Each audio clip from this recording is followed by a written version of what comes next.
experience every moment through our voice.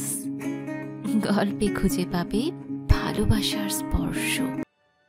এটা কথা বলে দেখলাম মেয়েটা বেশ বোকাশোকার চঞ্চল, হাসি ওর মুখ থেকে আড়ালে হয় না। প্রস্তাব দিলাম প্রেমে, জানতাম ও আমার প্রেমে হাবুডুবু খাচ্ছে, তবুও মেয়ে বলল ভেবে দেখব। এভাবেই মিষ্টি একটা সম্পর্ক চলছিল আমাদের। কখনো সামনে নিজের কুদৃষ্টি প্রকাশ করতাম না, যাতে আমাকে আরো বিশ্বাস করে। হলো তাই। জানালাম পৃথুলার কথা, এমনভাবে জানালাম যেন বুঝতে পারি এতে আমার কোনো দোষ নেই। বোকাটাও তাই বুঝল। আমিও কি ইমোশনালি হার্ট করতাম, জানতাম ও আমার কষ্ট সহ্য করতে পারে না। কান্না তো নয়, তার এই সুযোগে আমি ওকে একটা হাক করবো বলে কমিটমেন্ট করিয়ে নিই। মেয়েটার মাঝে আমি তখন আনকমফোর্টেবল ফিলিং দেখেছি, কিন্তু তাতে আমার কি? আমার তো কার্যসিদ্ধি হলেই হলো। সেদিন আমি ওকে জড়িয়ে ধরার বাহানায় ওর অনুমতি না নিয়ে ওর ঠোঁটে ঠোঁট ডুবিয়েছে।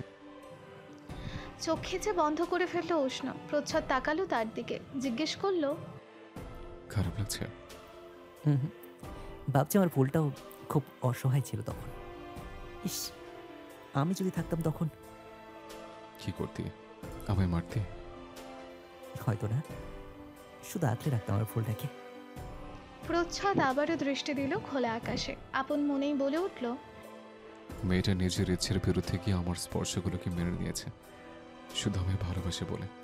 আর আমি? উষ্ণ হাসলো নীরবে, আস্তে করে বলল, প্রজিত ভাই, তুই যদি জানতি যে ও তোকে কতটা ভালোবাসে, তবে তুই চোখ বন্ধ করে বলতি আমি এই পৃথিবীর সবচেয়ে ভাগ্যবান পুরুষ। কিন্তু তুই যে সময় তা বুঝলি না।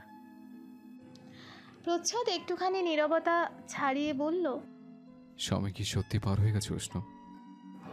উষ্ণ সন্দেহের দৃষ্টিতে তাকালো প্রচ্ছদের দিকে, যার অর্থ প্রচ্ছদ বুঝল। নিজেই আবারও বলল, দেবে আমায় তোর শ্যামা ফুলটা সারা জীবনের জন্য? উষ্ণের বুকের ভেতর তোলপাড় হয়ে যাচ্ছে। এই ভয়টাই তো সে সেই প্রথম থেকে পেয়ে আসছিল। সত্যি কি তার ফুলকে হারাতে হবে তাকে? এই দিক দিয়ে আমি খুব স্বার্থপর প্রজিত ভাই। শ্যামা ফুল আমার জীবনের প্রশান্তির কারণ। আমি ওকে খুব চাই। আমি তা পারবো না ভাই। যদি অভ্রা নিজে রাজি থাকে? এই কথাটার পরিপ্রেক্ষিতে উষ্ণ আর কিছুই বলতে পারল না। ঠিকই তো, ফুল যদি নিজেই প্রচ্ছদের কাছে ফিরতে চায়, তাহলে উষ্ণের যে আর কিছুই করার থাকবে না। পৃথুলা বৌদির কি হবে? প্রচ্ছদ এবার উঠে বসলো, সরু রাস্তার দিকে তাকিয়ে বলল, 2 বছরের সংসার আমাদের, আজ পর্যন্ত ও নিজ থেকে কখন একটা সন্তানের কথা বলেনি। আমি বললে মুখের উপর না করে দেয়। কয়েক মাস আগে ভুল করে হলেও ও কনসেভ করে, কিন্তু সে একদমই খুশি ছিল না তাতে। আমার অনুমতি না নিয়ে অ্যাবর্শন করিয়ে ফেলে, অথচ আমি ভীষণ বাচ্চা প্রেমী। প্রচ্ছদ চুপ হয়ে গেল। একটুক্ষণ পর উষ্ণ উঠে বলল, চল, অনেক রাত হয়েছে, ফিরতে হবে এবার। প্রচ্ছদ সম্মতি দিয়ে উঠে পাশাপাশি হাঁটা ধরল। যাওয়ার পথে আর এক টুকরো বাক্য ব্যয় হলো না দুজনের মধ্যে, কিন্তু দুজনের ভেতরেই জমে আছে কত শত কথা, অনুভূতি, চিন্তারা। কেউ চাইছে নিজের জীবনকে আবারও নতুন করে শুরু করতে পুরনোর সাথে, আবার কেউ ভয় পাচ্ছে তার যত্ন করে ভালোবেসে যাওয়া নতুনটাকে হারাতে। সব চিন্তার ইতি ওই একটা জায়গাতেই এসে থামে, দুজনেই ওই অভ্রা নামক মেয়েটার প্রতি আসক্ত। অনেকটা পথ পাড়ি দিয়ে বাড়ি ফিরল দুজনায়। ঘরে ঢুকেই রুমের দিকে যেতে নিলে উষ্ণ ক্ষীণ কণ্ঠে ডাকলো প্রচ্ছদকে। প্রচ্ছদ দাঁড়ালো, তা দেখে উষ্ণ বলল, আমার শ্যামা ফুল যদি তোকে চাই, আমাকে বাধা দেব না, তবে তোর কাছে অনুরোধ রইল, আর যেভাবেই হোক ফুলের শরীরে যেন জোর করিস না। আমি তা সহ্য করতে পারবো না। প্রচ্ছদের ঠোঁটের কোণে এক বিশ্বজয়ের হাসি পরিলক্ষিত হলো। ছেলেটা হঠাৎই উৎফুল্ল হয়ে বলল, আমি আর তা করবো না, কারণ আমি শতভাগ নিশ্চিত স্রোতের টানে সময় কখন যে চলে যায় তা কেউই বলতে পারে না। এই যে পুরো একটা চৈত্র মাসের কতগুলো দিন কেটে গেল অভ্রার এই বাড়িতে। আজ 23শে চৈত্র, 7 দিন পরেই চৈত্র সংক্রান্তি। অভ্রা চেয়েছিল এই দিনটা নিজের পরিবারের সাথেই কাটাতে, তবে এই বাড়ির সবাই তো মানল না, উল্টে বলল অঙ্গকেও এই বাড়িতেই নিয়ে আসতে।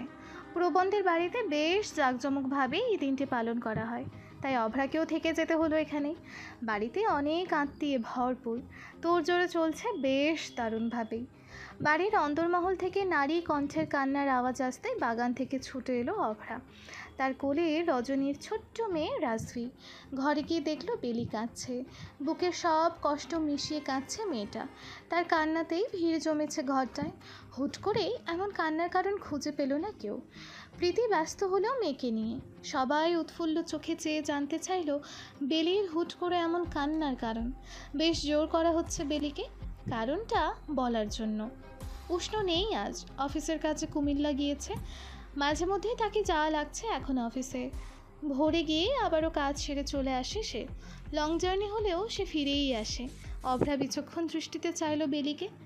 সবার জোড়াজোড়িতে বেলি যখন বলছিল আমি একটা এটুকু বলতেই অভ্রা দ্রুত এগিয়ে আস্তে আস্তে বেলিকে থামিয়ে বলল, ও মা বেলি, একটা নেল পলিশ নিয়ে মামি দুটো কথা শুনিয়েছি বলে এভাবে আমার নামে সবার কাছে নালিশ দিচ্ছ? অভ্রার কথা শুনে সবাই অবাক হয়ে তাকালো তার দিকে, এমনকি বেলি নিজেও। অভ্রা গিয়ে বসলো বেলির সামনে। সকলের দৃষ্টিগোচর করে ইশারায় বেলিকে কিছু একটা বলল। হয়তো বেলিও তা বুঝলো, তাই তো চুপ করে রইল। প্রভাতী এগিয়ে এসে অভ্রাকে প্রশ্ন করলো। তুমি ওকে কথা শুনিয়েছ? অভ্রা মাথা নুইয়ে ফেললো, আস্তে করে বলল, মানে বেলি আমার থেকে একটা নেল পলিশ চাইছিল, কিন্তু ওটা আমার খুব পছন্দের একটা নেল পলিশ, তাই আমি ওকে ওটা নিতে বারণ করেছি। ও বেশি বায়না করাতে আমি ওকে একটু বকেছি, এই জন্যই বেলি কাঁদছে। প্রচ্ছদের যেন বিশ্বাস হচ্ছে না অভ্রা একটা সামান্য নেইল পলিশের জন্য এমনটা করতে পারে। আর যতটুকু জানে বেলির সাথে অভ্রার অতটাও ঘনিষ্ঠ বন্ধুত্ব নেই যে বেলি তার কাছে নেইল পলিশের বায়না ধরবে। বিষয়টা পৃথুলার ক্ষেত্রে হলে নির্দ্বিধায় মানা যেত। পৃথুলা যেন সুযোগ হাওয়ায় পেয়েছে, তেতে উঠে প্রীতির সামনে এসে বলল, এবার এবার এই মেয়েকে কিছু বলবেন না? খুব তো আমায় কথা শোনান যে আমিই ভালো না, আপনাদের কাউকে দেখতেই পারি না। এখন এই মেয়ে বিয়ে হয়ে না আসতেই তো আপনার মেয়েকে কথা শুনিয়ে দিল। প্রীতি আজ আর নিজের রাগকে দমিয়ে রাখলো না, টেনে তুলে অভ্রার গালে কষিয়ে একটা থাপ্পড় মারল। অভ্রা ছিটকে সরে গেল দূরে। প্রীতি চেঁচিয়ে বলল, তোমার সাহস কি করে হয় আমার মেয়েকে কথা শোনানোর? দুদিন এসে পড়নি, মাথায় উঠে বসেছো সবার। কি ভেবেছো তুমি উষ্ণ তোমাকে মাথায় করে রাখছে বলে যা ইচ্ছে করবে? বাজে মেয়ে কোথাকার। এই জন্যই বুঝি প্রচ্ছদের সাথে বিয়ের জন্য রাজি হওনি। প্রচ্ছদ তো তোমায় উষ্ণের মতো এমন মাথায় তুলে নাচাতো না, তাই না? লজ্জা লাগে না এত কিছুর পরও আমাদের সাথে এখানে এসে থাকতে? অভ্রা মাথা নিচু করে শুনল সবটা, প্রত্যুত্তরে কিছুই বলল না। আর না ফেললো চোখ থেকে এক ফোঁটা পানি। আত্মীয়রা সবাই নিজেদের মধ্যে অভ্রাকে ছিছি করতে লাগলো। কেউ কেউ তো আবার প্রণতিকে তামাশা করে জিজ্ঞেস করেই বসলো, এই কেমন মেয়েকে আনছো গো নিজের ছেলের বউ করে? প্রণতি এত বাজে মেয়ে, ছি ছি। এক্কেরে পরিবারের এক ছেলের প্রস্তাবে রাজি না হয়ে আরেক ছেলের গলায় ঝুলছে। প্রণতি লজ্জায় ঘৃণায় অভ্রার দিকে একবার তাকিয়ে মুখ সরিয়ে নিল। অভ্রাকে নিয়ে চর্চা করতে করতে বেলির কান্নার কথাটা বেমালুম ভুলেই বসলো যেন সবাই। মেয়েটাও যে কান্না থামিয়ে অবাক হয়ে দেখে যাচ্ছে অভ্রাকে। হুট করে কেন সে বেলির দোষটা নিজের গায়ে নিচ্ছে তাই তো বুঝে উঠতে পারছে না বেলি। কিন্তু তাকে বাঁচাতে গিয়ে যে অতীতের ঘটনাটায় জড়িয়ে পড়েছে আবারও অভ্রা। শুধু জড়িয়ে পড়ছে না, নিকৃষ্টভাবে সবার চোখও খারাপ হচ্ছে নিজেই। প্রীতি ক্ষোভে চেঁচিয়ে বলল, এখনো কেন তুমি এখানে দাঁড়িয়ে আছো? যাও এখান থেকে। অভ্রা নীরবেই হাঁটা ধরল। যেতে যেতে একবার তাকালো প্রচ্ছদের দিকে। ঠোঁটের কোণে ফুটিয়ে তুলল এক অদ্ভুত যন্ত্রণাময় হাসি। প্রচ্ছদ তীব্র দৃষ্টিতে চাইল সেই হাসি। প্রীতি তা দেখে আবারও চেঁচালো, এই মেয়ে তুমি কি গো? হ্যাঁ, আমার ভাইয়ের দিকে ওভাবে তাকিয়ে হাসছো কেন? এবার আবার ওকে তোমার জালে ফাঁসাতে চাইছো নাকি? ছি, একটা পুরুষ দিয়ে হয় না তোমার? কথাটা বুকের ভেতর যেন পাথর ছুঁড়ে মারার মতো ঠেকলো অভ্রার। ঠোঁটে হাসিটা রেখেই চোখ দুটো খিঁচে বন্ধ করে ফেলল।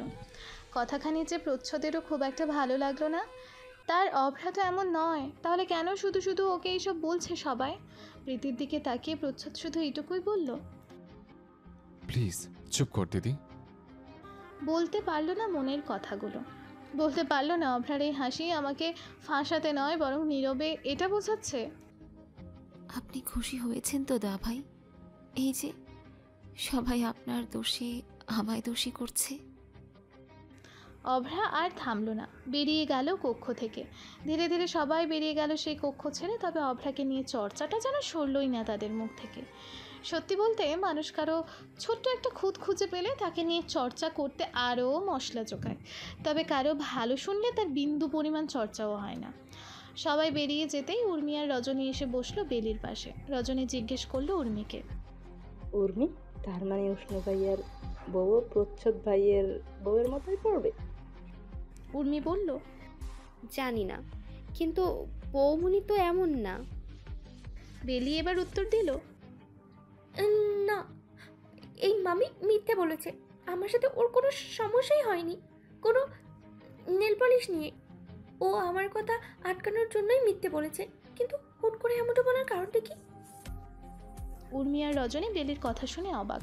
উর্মি বলল, কি? তার মানে সবাই বৌমনিকে শুধু শুধুই ভুল বুঝছে? আমি এক্ষুনি গিয়ে সবার সামনে সবটা বলবো। উর্মি উঠতে নিলেই রজনী তাকে বাধা দিল। না, এখন যাস না।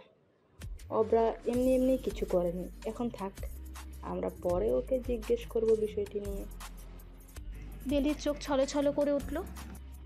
আমার জন্য ও মায়ের হাতে থাপ্পড় খেলো?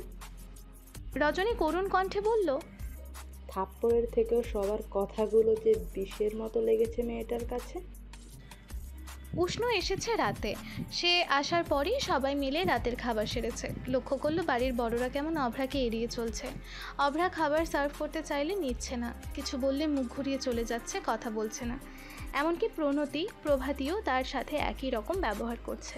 খাওয়ার টেবিলে অভ্রা যখন ঘুরে ঘুরে সবাইকে তরকারি পরিবেশন করছিল, তখন পৃথুলার পেটে দিতে গিয়েলেই সে প্লেটটা একটু সরিয়ে ফেললো। ঢং করে জোর গলায় শুনিয়ে শুনিয়ে বলল, আমি বেশ্যাদের হাতে কিছু খাই না। সবার খাওয়া যেন নিমিষেই থেমে গেল। লজ্জায় অভ্রার কান থেকে গরম ধোঁয়া বের হতে লাগলো। ছি, প্রণব বাসু, নন্দন বাসুর সামনে হুট করে পৃথুলা এমন একটা কথা বলে ফেলবে তা কেউ বুঝতে পারেনি। বাড়িতে না থাকায় তারা কেউই কিছু জানে না আজকের বিষয়। উষ্ণ খাওয়া ছেড়ে উঠে দাঁড়ালো। অভ্রার মুখোমুখি দাঁড়িয়ে গম্ভীর কণ্ঠে জিজ্ঞেস করলো, কি হয়েছে আমায় বলো। অভ্রা ঘন ঘন দুদিকে মাথা নাড়ালো। উষ্ণ অভ্রাকে সরিয়ে পৃথুলার দিকে তীক্ষ্ণ দৃষ্টিতে তাকিয়ে জিজ্ঞেস করলো, ওকে এই কথা কেন বলেছো তুমি? পৃথুলা মুখের উপর বলল, যাকে যেটা বলার দরকার সেটাই বলেছি আমি। উষ্ণের রাগ চড়াও হতে লাগলো। ভ্রুকুচকে জিজ্ঞেস করলো, কেন বললে তুমি এটা ওকে? কি করেছো বল, কি করেছে? উষ্ণের হুঙ্কারে একটু যেন ভয় পেল পৃথুলা, তাই তো চুপ করে তাকিয়ে রইল, কিচ্ছুটি বলল না। তবে সে কিছু না বললেও আত্মীয়দের মধ্যে এক মহিলা বলে উঠল, কি করেছি তুই জানিস না উচ্চ? আলাপ দিয়েছিল প্রচ্ছদের জন্য, এই মেয়ে ওকে ফিরিয়ে দিয়ে তোর গলায় ঝুলল। উষ্ণ শান্ত স্বরে জিজ্ঞাসা দৃষ্টি দিয়ে বলল, হ্যাঁ তো কি হয়েছে এতে? ওর প্রচ্ছদকে পছন্দ নাই বা হতে পারে, আর ও আমার গলায় ঝুলেছে মানে কি? কি বোঝাতে চাইছেন? আমি ওকে নিজে পছন্দ করেছি আমার জন্য, আর সবটা জেনেই করেছি আমি। আরও কিছু বলতে নিলেই অভ্রা তাকে আটকে বলল, থামুন আপনি, কেন শুধু শুধু এত কথা বলছেন আপনি? এরা যা বলছে বলতে দিন না প্লিজ, আপনি রেগে যাবেন না। হঠাৎই উষ্ণের ভাব পরিবর্তন হয়ে গেল। অভ্রার চুলে হাত বোলাতে বোলাতে কাথর কণ্ঠে বলল, ফুল, ফুল, তুমি কষ্ট পাচ্ছ তাই না? খুব কষ্ট পাচ্ছ তুমি? এদের কথা কষ্ট পাচ্ছ তুমি তাই না? উষ্ণের ব্যতিব্যস্ততা দেখে অভ্রা শক্ত কণ্ঠে বলল, আমি কষ্ট পাচ্ছি না, পাচ্ছি না আমি কোনো কষ্ট। কেন কষ্ট পাবো আমি? সবাই তো ঠিকই বলেছে, আপনি কেন বুঝতে পারছেন না? পৃথুলা আবারও ঠোঁট বেঁকিয়ে বলল, ওর আবার কষ্ট? পথে ঘাটে কত নাগর পড়ে আছে তার। ওই যে ওই দিন ওই ছেলেটা, কি যেন তার নাম, ও টুটুল, ওই ছেলেটাও তো এই মেয়েকে নাকি অনেক ভালোবাসে। আর কিছু বলার আগে উষ্ণ পৃথুলার দিকে তাকিয়ে আবারও চেঁচিয়ে উঠল, হ্যাঁ ভালোবাসে। পৃথিবীর সব কটা পুরুষও যদি আবার ফুলকে ভালোবাসে, তবুও আমার কোনো সমস্যা নেই। আর যেখানে আমি এটা বুঝে খুশি আছি সেখানে তোমাদের সবার এটা নিয়ে এত কিছু সমস্যা। বড় বড় করে কয়েকটা শ্বাস নিয়ে উষ্ণ আবারও তাকালো অভ্রার দিকে, ভ্রুকুচকে শক্ত কণ্ঠে বলল, তোমার কষ্ট হচ্ছে না তাই তো? তাহলে যাও, রুমে যাও। অভ্রাও তেজ দেখিয়ে বলল, আমি আমার বাড়ি যাব। উষ্ণ চোখ বড় বড় করে দাঁতের দাঁত খিঁচে বলল, উল্টো পাল্টা কথা বললে না একদম হাত পা ভেঙে ঘরের ভেতর বসে রাখবো। সো আর একটাও কথা না, যাও তুমি। উষ্ণের রাগের ঊর্ধ্বে গিয়ে রজনী একটু সাহস করে বলতে নিল, উষ্ণ, ও খেয়ে নে, তারপর না হয়। লাগবে না ওর খাওয়া, একবেলা না খেলে কিচ্ছু হবে না। যাও, রুমে যাও, যাও বলছি। হার মানল অভ্রা, সবার সামনে দিয়ে চলে গেল নির্ধারিত রুমে। উষ্ণ আর একটি কথা না বলে বেসিনে হাত মুখ ধুয়ে নিল। নিজের ঘরে যাওয়ার আগে ফিরে এসে একবার পৃথুলার দিকে রক্ত চোখে তাকিয়ে বলল, বড় ভাইয়ের বউ হিসেবে তোমাকে সম্মান করি, বৌদি বলে ডাকি। তবে আমার ফুলকে নিয়ে ভবিষ্যতে এমন কিছু বলার আগে নিচের দিকে তাকিয়ে নেবে একবার। আর যদি কখন আমি আমার ফুলের সম্বন্ধে এমন কথা শুনেছি, একদম জিপ টেনে ছিঁড়ে ফেলবো, বলে দিলাম। বলেই হনহনিয়ে নিজের রুমে গিয়ে ঠাস করে দরজা আটকে দিল উষ্ণ। সবসময় শান্ত, বুদ্ধিদীপ্ত, হাসি খুশি, উৎফুল্ল থাকা পুরুষটাও যে রেগে যেতে পারে তা ধারণার বাইরে ছিল সবার। তার উপর এমন ভয়ঙ্কর রাগ, তা তো কল্পনাতীত সবার। সেদিন রাতে বৃক্ষ এসে বেলিকে বলল অভ্রা তাকে ছাদে ডেকেছে। বেলিও সিঁড়ি বেয়ে ছাদে উঠল। পুরো ছাদটা অন্ধকার হয়ে আছে। এদিক ওদিক তাকাতেই একটু দূর থেকে অভ্রার কণ্ঠ ভেসে এলো, আমি এদিকটায় আছি। বেলি তাকাতেই ছায়া দেখে বুঝলো অভ্রা সেখানে। অভ্রার কণ্ঠ শুনে সেদিকে তাকালো প্রচ্ছদ। অনেক আগেই সে ছাদে এসে এক কোণায় রেলিংয়ের ওপর পা ঝুলিয়ে বসেছে, অশান্ত মনটাকে একটু প্রশান্তি দেওয়ার লক্ষ্যে। অভ্রা কখন এসেছে জানা নেই তার, কণ্ঠ শুনেই তাকালো সেদিকে। অভ্রাও যে তাকে এখনও দেখেনি তা জানে প্রচ্ছদ, বেশ আড়ালেই আছে সে। বেলি গিয়ে অভ্রার পাশে ছাদে বসে রেলিংয়ে হেলান দিল। ফোনের ফ্ল্যাশ চালিয়ে অভ্রা 25 পিসের এক সেট নেল পলিশ এগিয়ে দিয়ে বেলিকে বলল, এটা তোমার জন্য। বেলি অবাক হয়ে হাতে নিয়ে বলল, এটা? ফ্ল্যাশের আলোয় অভ্রার মুখের মিষ্টি হাসিটা দেখলো বেলি। এত কিছুর পরেও মেয়েটা হাসছে, কিভাবে পারছে? তখন নীল পলিশের বাহানা দিলাম না, তাই ভাবলাম তোমার জন্য কটা নীল পলিশ নেই, এই জন্যই আনিয়েছি। বেলি আর কিছু বলল না, হাতের বক্সটা পাশে রেখে দিল। অভ্রা আকাশের পানে দৃষ্টি দিয়ে বলল, ঘুম পাচ্ছে তোমার? না পেলে একটা গল্প বলবো তোমায়, শুনবে? কিসের গল্প? এমনি পড়েছিলাম কোথাও, মনে নেই, তবে কাহিনী মনে আছে। ইচ্ছে করছে বলতে তোমাকে, শুনবে? আচ্ছা বলো। অভ্রা মুচকি হেসে বড় একটা নিঃশ্বাস নিল, এরপর ধীরে ধীরে বলতে শুরু করলো, তোমার মতোই সদ্য কলেজে পা রাখা ঐশী হুট করে প্রেমে পড়ল তার ভাইয়ের এক বন্ধুর। রোজ দেখতো, মিটিমিটি হাসতো, নির্মল তাকিয়ে থাকতো।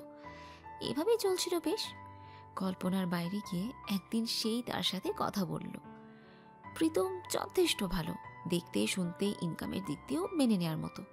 চলতে চলতে প্রীতম আর ঐশীর বন্ডিংটা এত ভালো হয়ে গেল বলার বাইরে। চঞ্চল ঐশী সারাটাক্ষণ ভাবতো তার প্রীতমকে নিয়ে। বান্ধবীদের মাঝে প্রেমিক বিষয়ে কথা উঠলেই ঐশী গর্ব করে বলতো, আমার প্রীতমের মতো লয়াল ছেলে পাওয়া মুশকিল, ও আমার অনেক কেয়ার করে।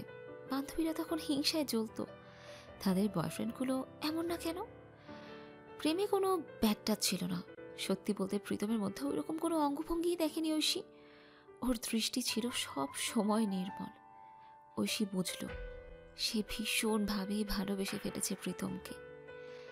একদিন প্রীতম ফোন করে বলল তার নাকি 4 বছরের একটা সম্পর্ক আছে, সে ওই মেয়েকে ছাড়তে পারবে না, আর সে ঐশীকেও ভীষণ ভালোবেসে ফেলেছে। ঐশী বুঝতে পারছিল না কি করবে সে। প্রীতমের কান্না সহ্য হয় না ঐশীর। নিজের ভেতরের কষ্ট লুকিয়ে সে হেসে প্রীতমকে জানালো। সেও নাকি মজাই করছিল এ কটা দিন। ওই দিনই প্রীতমকে সুন্দর করে বলেছিল আর যোগাযোগ রাখা ঠিক হবে না, কিন্তু তা মানল না প্রীতম। কান্না করে ছোট্ট কিশোরীর মন গলিয়ে ফেলল। তাদের যোগাযোগ বন্ধ হয়নি তখনও। প্রীতম কথার জালে বেশ ফাঁসাতে পারে, যার দরুন প্রীতম অন্য কারো জানার পরও ঐশী রোজ তাকে বলতো ভালোবাসি।